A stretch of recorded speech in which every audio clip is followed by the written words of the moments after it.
So exams దగ్గరికి వస్తున్నాయి మనకి. రేపు నుంచి లేదా ఎల్లుండి ఎగ్జామ్ ఉంది మనకి.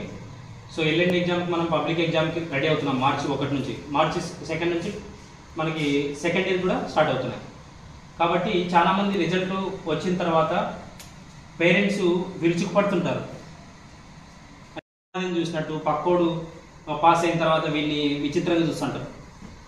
వీడు బాధపడుతుంటూ ఏదో అఘాయిత్యాలు చేసుకుంటుంటారు. కొంతమంది ఇంటి నుంచి పారిపోవడం ఇలాంటివి చేస్తుంటారు. కొంతమంది చనిపోవడం కూడా జరిగింది. సో ఇలాంటి సిచ్యువేషన్ అస్సలు చేయకూడదు. ఎందుకంటే ఎగ్జామ్ పాస్ అయితేనే వాడు లైఫ్లో పైకి వస్తాడు అనేది ఎక్కడా లేదు. కాబట్టి ఇంకో అవకాశం ఉంటుంది.